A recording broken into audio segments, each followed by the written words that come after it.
Hotel में ना एक बाबा जी बर्तन मांजते थे, बूढ़े आदमी थे, 70 साल के करीब उम्र थी।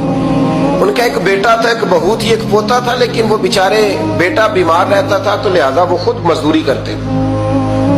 कहती है एक दिन वो बाबा जी मेरे पास आए, कहने लगे मेम साहब 2-4 दिन की छुट्टी चाहिए। तो मैंने कहा खैरियत है? कहने लगे मैडम मेरा बेटा फौत हो गया। बेटा, आपको पता है बाप का जनाजा पढ़ना आसान है, बेटे का जनाजा उठाना बड़ा मुश्किल काम। कहती है मैं कुछ लिख रही थी, मेरे हाथ से कलम गिर गया, मैंने खुद गाड़ी भेजी, बाबा जी गांव चले गए जहां वो रहते थे। कहती 2-3 दिन के बाद मैं और मेरा शौहर गए तो रास्ते में हम बातें कर रहे थे कि क्या ताज़ियत करेंगे, एक ही बेटा था, कोई रिश्तेदार भी नहीं, तो उसकी तो कायनात उजड़ गई, किन लफ्जों से उसे ताज़ियत क्या कहेंगे। कहते जब हम गए तो वो टूटी हुई चटाई पे बैठा था, कुछ लोग करीब थे, हमने जाके कहा बाबा आप मुसलमान हैं, हम आपको क्या नसीहत करें, एक ही बेटा था, कि किस तरह करके हम आपको तसल्ली दें। तो कहते उसने आंखें खोली, बूढ़ी आंखों में ईमान की रोशनी, कहने लगा बीबी क्या ताज़ियत की बात करती हो, मैंने कोई पैसे जमा करा के बेटा लिया था, खुदा ने फजल से दिया था, अदल से ले गया है, मैं अपने रब के फैसलों में बड़ा राजी हूं। अल्लाहु अकबर। वो खातून कहती है कि वो बाबा जी से मैंने कहा कि चलो आप 1 महीने की छुट्टी कर ले, तो कहने लगा नहीं मैडम मैं मुसलमान हूँ, मुफ्त की रोटी नहीं खाता, मजदूरी करके खाता हूँ, मैं इंशाल्लाह 2-3 दिन के बाद काम पे आ जाऊंगा।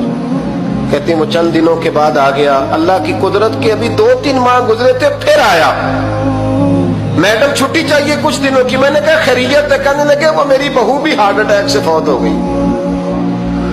कहते अब मैं भी तड़प गई और ईसाई हो कि मेरी आंखों में आंसू आ गए। मैंने कहा घर का दरवाजा बंद हो गया, अब ये बेचारा क्या करेगा। वो अपने शौहर के गम में हार्ट अटैक से फौत हो गई। कहते हम फिर 2-3 दिन के बाद ताज़ियत के लिए गए, फिर टूटी हुई चटाई, बूढ़ा ना अपनी उंगलियों से जमीन पर कुछ बना रहा।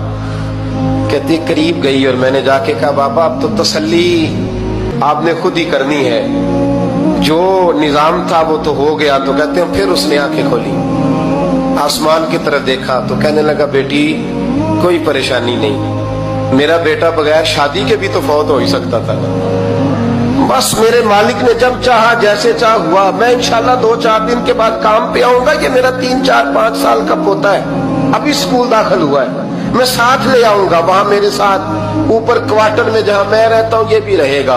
कभी कभी मैं देखती छत पे खड़े होके कि दादा घोड़ा बना हुआ है और पोता सवारी कर रहा है, वो सवेरे उठता उसको स्कूल छोड़ के आता, शाम को लेके आता, प्यार करता, मोहब्बत करता। तीसरी मंजिल पर हमने क्वार्टर दिया हुआ था, वहां दादा पोता रहते। अल्लाह तू बड़ा बेनियाज है।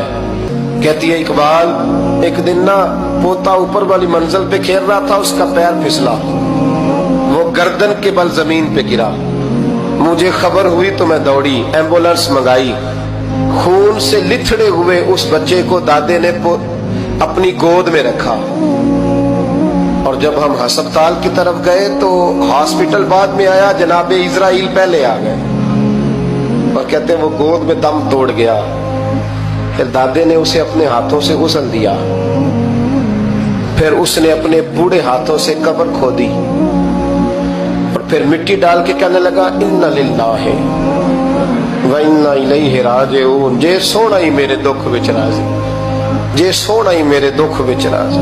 फिर सुख नु चुल्ले डावा।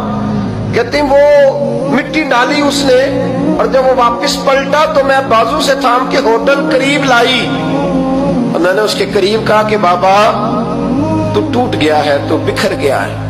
तो कहते यूं उसने हाथ रखे और यूं आंसू छटक दिए।